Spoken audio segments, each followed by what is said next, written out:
Hi everyone, I'm Priyanka and you're welcome to the Terrace Kitchen. In today's video, I'll show you how to make chocolate truffles.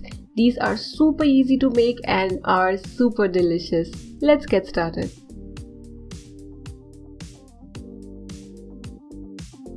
Let's first prepare chocolate ganache. Here I've got 1 cup dark chocolate, it's 45% dark. Add half cup fresh cream. Microwave this for a minute or you can use double boiler to melt the chocolate. You may add 1 teaspoon butter. Give this a good mix. In today's recipe, I'm using Mordae's dark chocolate. I'm not using its compound, I'm using dark chocolate. You can use your favorite chocolate in this recipe. Look at the beautiful shiny ganache. Next step is to refrigerate it, so put it in your freezer for 30 to 40 minutes. It won't freeze or set hard like ice, don't worry.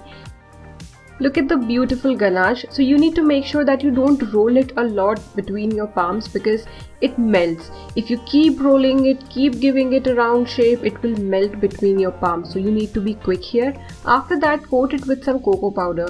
If you find cocoa powder bitter, what you can do, you can use shrinking chocolate.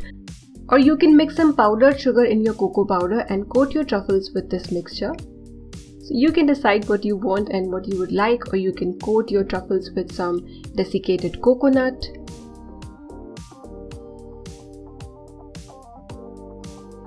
And that's it. These are very easy to make and these taste heavenly.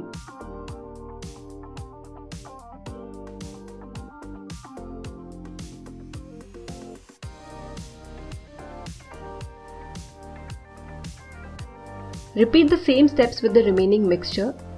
If you're finding it difficult to work with the ganache because of the temperature in your area, because of the weather, you can pop this mixture in your refrigerator in your freezer for some time and then start making or continue making truffles. So you can count the number of truffles I've made here. So I'm going to now put this in my freezer for 30 to 40 minutes and after that period these are ready to be devoured. You can enjoy these just like that. These are so amazing. Rahine also loves these truffles. He has never had store-bought because I make these at home. If you like this recipe, give this video a thumbs up and subscribe to Terrace Kitchen for more such wonderful recipes. Do give this recipe a try and enjoy!